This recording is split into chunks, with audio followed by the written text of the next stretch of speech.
Welcome viewers to the island of Skye in the Northwest Highlands of Scotland. This video has been filmed entirely on my iPhone, and you'll find out why shortly. I decided to join two friends on the popular Skye Trail, starting from the most northerly point of the island and walking south to the town of Broadford. The trip was an eventful one. We've had some serious river crossings. I thought I was going to die. And the weather was variable. I hope you enjoy joining us on this enjoyable and unexpectedly adventurous trek in what, for mountaineers at least, is possibly the grandest landscape Scotland has to offer. And of course a bit of fun as usual. But first let me introduce Neil. Neil supported us from his van. Still blooming walking, waste of time. What we need is a bus tour. Time for tea. Let's have tea. Our angel and our hero. Well, I don't know about that. Well, I wasn't filming you rescuing the lamb, but... Oh, well. But it was heroic. I'm a hero, of course I am. And I want to extend huge thanks to him for supporting us, putting up with us disrupting his peace and quiet, and subjecting him to our smelly clothes along the way. And that's Dunvegan over there. Thru-Hunish is the most northern tip in Skye. It's an uninhabited peninsula, and after a short walk, a very small bothy known as the Lookout Bothy can be found perched right on the cliff edge. From here it doesn't take long to walk to the northernmost point, from where you may see whales and climbers on the cliff faces. However, disaster struck here for me. Near the cliff edge, my hat blew off and I scrambled down to retrieve it. I was wearing my Paramour jacket, which has a shallow pocket at the front. Neglecting to zip it up, both my cameras fell out, tumbled down the cliff and headed seaward. There was no way I could follow them, and I was upset not only at my own stupidity in losing the cameras, but mostly because I hate litter. Hence the rest of this being filmed on my phone, which thankfully didn't follow suit.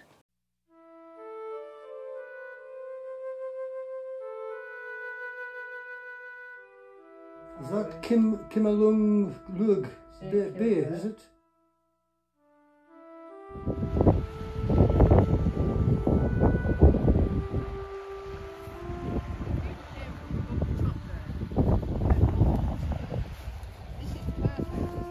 It's perfect. So that's easy.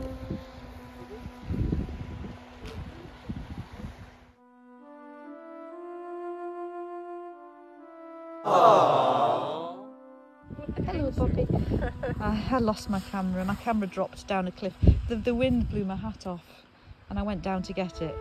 And then my camera fell out of my pocket, which was just tucked in. I lost my phone 2 years ago, so Yeah. you're not the only one. Oh, that's good. That does help, actually. It does help. No offence, but that does... I had it in my pocket too, and it was one of these pockets that have like I can't flop give you on this the back, top. it was a bit spicy. I'm not going to try that. Very, He's so cute.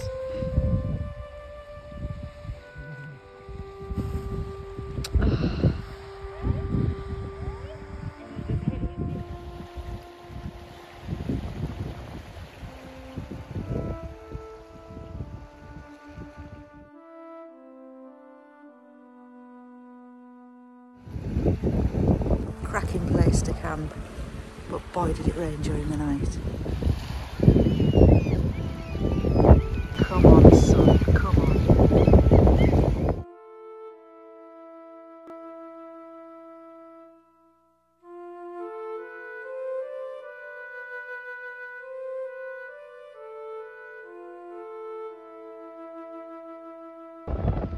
Say good morning, guys.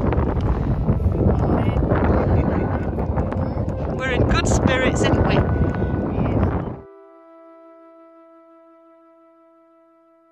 Well, the weather is certainly atmospheric. Look at that sky.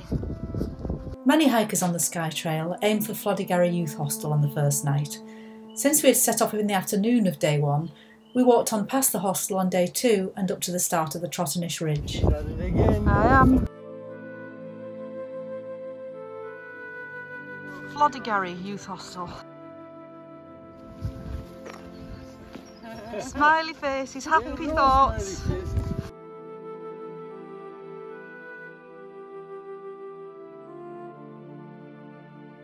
7 miles, 3 hours return. Bring them back to Swan.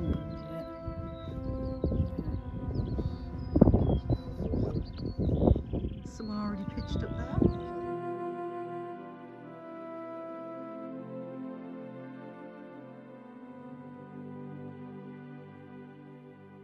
Woo! Woo! Woo! Lots of woos. Oh! Cross between admiring the view and catching my breath. This is the Quirang. The famous, the prism, the needle and the table. The Quirang is another worldly area of bizarre rock formations on the west coast of the Trotternish Peninsula. It was formed by an ancient landslip that left behind striking rock formations with such names as the table, the prism and the needle. Since my Osmo and my compact camera were sadly now unavailable, I've included some footage of the Quirang here from a previous visit. All hail Dennis, my drone. The formation of the Trotternish Ridge and the Quirang goes back to the Tertiary period, when volcanic lava flowed over an underlying bed of sedimentary rock, causing it to give way. The landslip was also responsible for creating the Old Man of Storr, which is the next recommended stop on the Skye Trail. The landslip that formed the Quirang was the largest known slide in Britain at an estimated 2 kilometres wide. It occurred after the last ice age, sometime up to 15,000 years ago. Geologists think that a layer of lava up to 300 metres thick pressed down on the weaker Jurassic sedimentary layer below, causing them to fracture along north-south fault lines. Massive blocks of rock slid towards the sea in a series of 5 movements, leaving behind the jagged landscape that we see today. And what a landscape!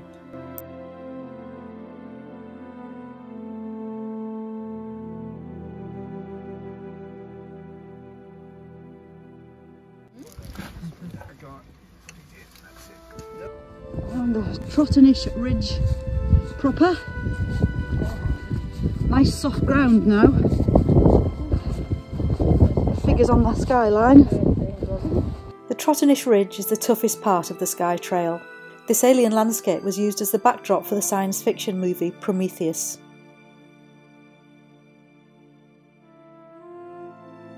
Oh yes, but she's closing in, and they're past.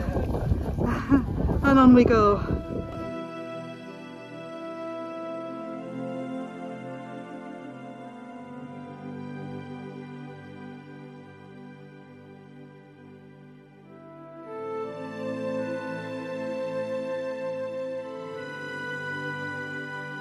Dancing Dave and Second Childhood.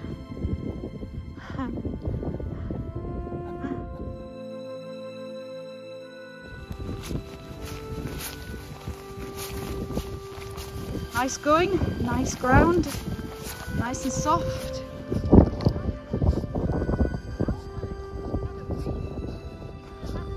Oh, there's been an owl in the vicinity, there's been an owl. There they are, there's the owl pellets. Jean's cooking lunch tonight. Owl pellets and couscous.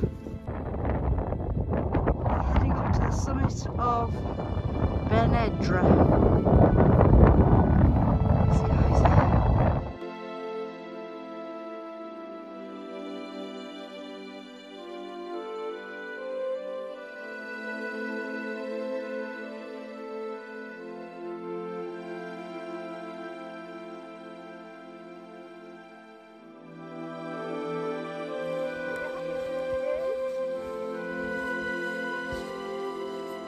Well, it looks like we found our camp spot. Ooh. Yes, what do you reckon, mate? There's even areas where we can cook things. Yeah, even areas where we can cook. Yeah, it's sheltered. Yeah. A pretty good view. Hi.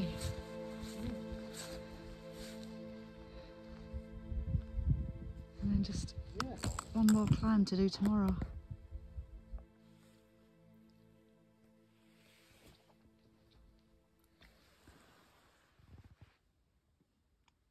Peekaboo.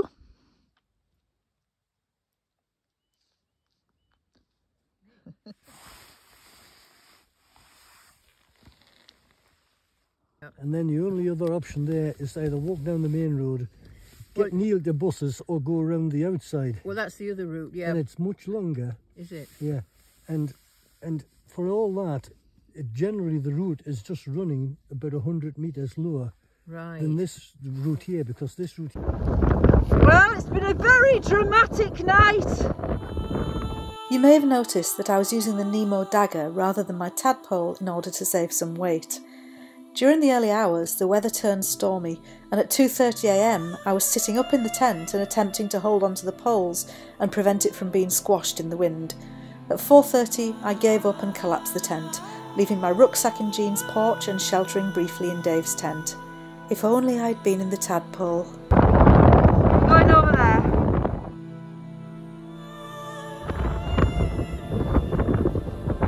There's the sea.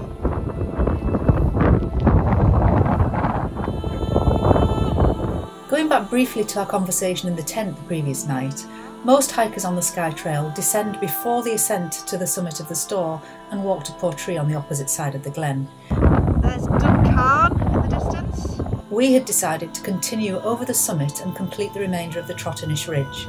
And there's the store, still with cloud on the summit.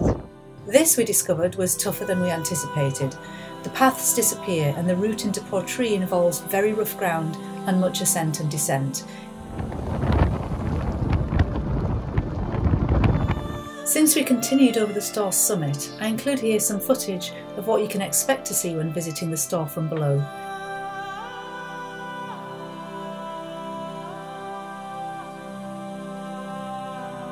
I took these photographs back in March 2008. After my night in the tent, I found myself falling asleep on my feet as we walked along the road to Portree, where we were met by our trail angel Neil. You never know when to turn. No, I didn't tell you. Need a peacock call. No, that's it. Well done. Right. Come on, Next. off you go. Off you go. Good boy. Next stop, the Sliggerkin.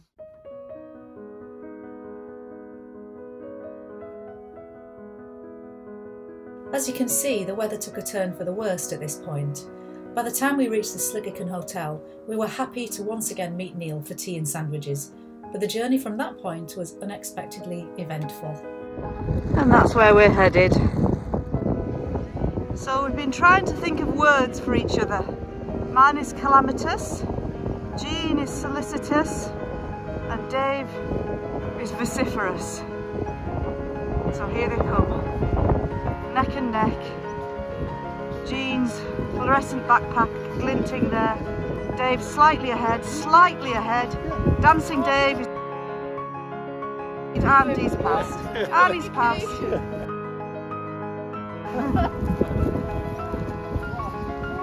Up to Sliggerkin.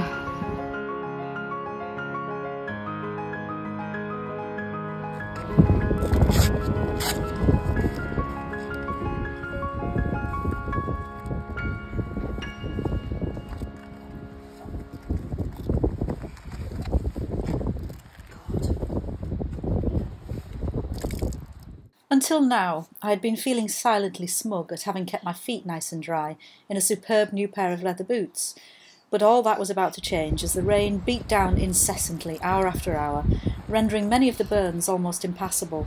At around the 6-mile mark from the Sliggerkin Hotel, we were forced to join together in a circle, holding each other by the straps of our rucksacks in order to cross a swollen and raging river. The level of the water was almost waist deep, and the rocks below slippery, but cross we did. Filming was the last thing on my agenda during this adventurous circumstance, so I hope you'll forgive me for not risking life and limb to film the event. Here's a replay, minus the torrent. Well, here we are in Glen Sliggerkin. Oh look, Marsco's clear now. It has been absolutely pissing down and it's only just started to dry out now. There's Blaven and it's all starting to open up and look lovely. However, we've had some serious river crossings. I thought I was going to die. I'm going to ask these two to demonstrate how it is that we got over the river. So, can we find a bit of river to cross? This is what we're doing. We've all got wet feet anyway. So, this is what we do, and this is how we did it. And bear in mind that we were groin deep. Hang on. At least groin deep. Yeah, so there was 3 of us, and this is what we did. Yeah, we got our poles out the way. You put your poles out of the way. There should be no poles. I repeat, no poles. Leave your boots on, but you can take your socks off. Move, Jean. One at a time. So Jean moves, Dave moves. Jean, your turn. Jean moves, Right. Dave moves. Whoopee! So there's the demonstration. However, it was a very fast flowing river and we were groin deep in water. Big boulders. We couldn't see the bottom. We nearly didn't make it. We nearly didn't make it, but here we are. Sue was slipping Well down. done, you two. You were slipping down, weren't you? Yeah. That is the scariest river crossing ever. Hence, that's why I couldn't film it. We were busy. Sorry. Finally, and to our great joy, the weather cleared and allowed us to comfortably pitch our tents outside the Camasunary bothy. This bothy is easily accessible from the road, and as such there was little room in which to claim a bed. And nor did I wish to. I had a spacious tent to sleep in, and we dined in the bothy with the other hikers. Drying out. Many of these were French, and they were showing much enthusiasm for Skye, despite the changeable weather.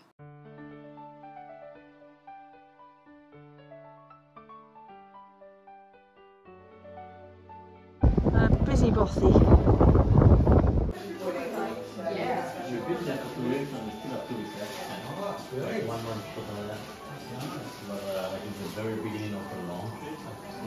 I know where you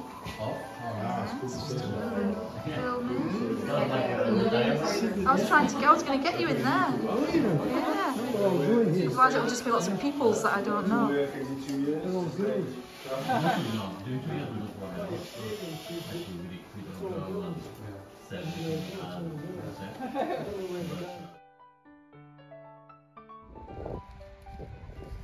Camasunary Bay. Just packing up. Next stop, Elgol. And here's the surrounding scenery. It's still covered in cloud, but it's all breaking up today. Should be a good day. We think that's a tent up there. Before we head off to Elgol on our 5th day of hiking, I want to mention that there are 2 options to consider when approaching Camasunary Bay. There is a fork in the path at Sligican after around 6 miles. Taking the left will lead directly to Camasunary. The right-hand option will take you to a beautiful bay near to the exquisite Loch Carrusc. Here you will encounter the famous Bad Step, which is a series of boilerplate, sloping, slabby rocks which have to be crossed. A slip will probably result with an unexpected dip in the sea, but the slabs are split by big cracks which can be grasped en route to steady yourself. Above this rises the beautiful Scournas Tree, which if time permits is definitely worth the diversion, since its summit offers what in my opinion is the best view in the UK, looking down at Carrusc, the bay and the entire Coolin Ridge. This part of the trail between Camasunary and Elgol was my favourite. The views were just outstanding. La Bella Vista. La Bella Vista. Indigenous cliff. Two little pixies in the bushes.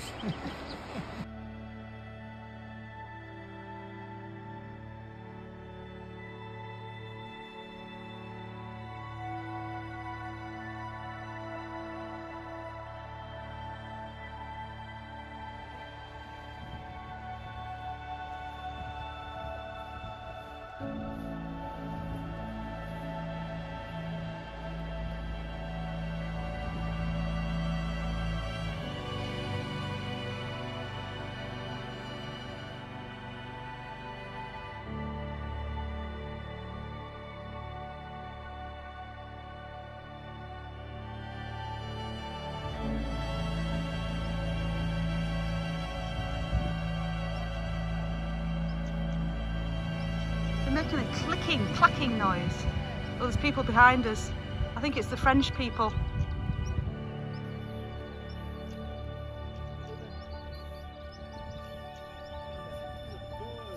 Yeah, I think they're bramblings. And Sue started to slip. She was going down, and you have to wedge yourself. And that was like 3/4 of the way across. It's funny, it didn't worry me as much as the other.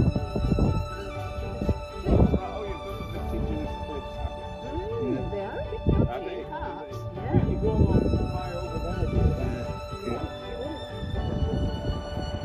It's like looking at a lazy Sunday afternoon, isn't it? It's got that calm peacefulness. The skyline. He is.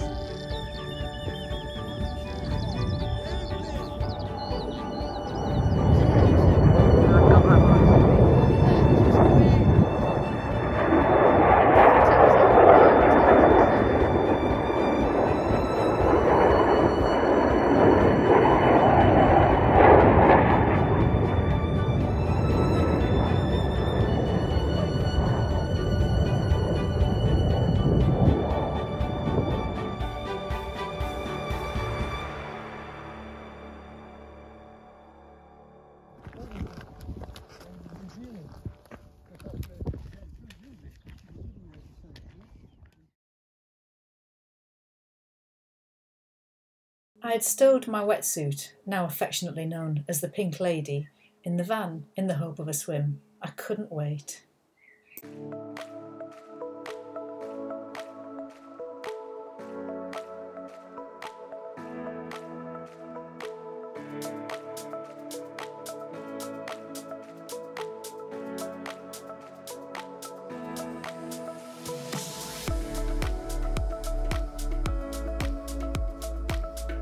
Blarven is one of the Black Coolin Mountains, which is separate from the main Black Coolin Ridge.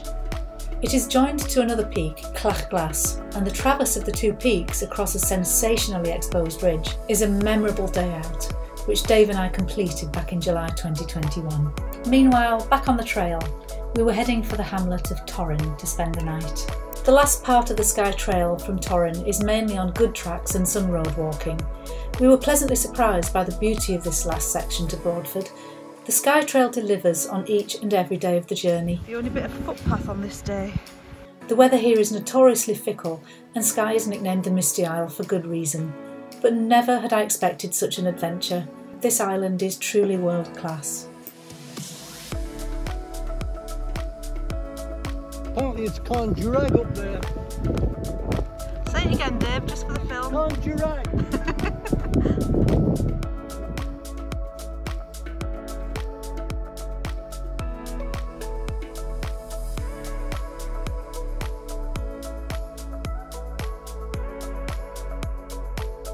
You don't think know that?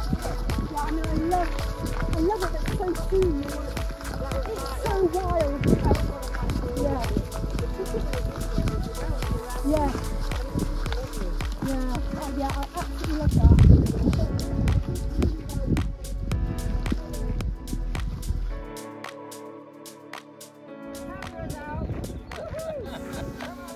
Here endeth our journey from Thru-Hiking to Broadford. I hope you've enjoyed it too, and thanks to you all for joining me. If anyone out there is inspired to experience this fantastic island for yourselves, then so much the better.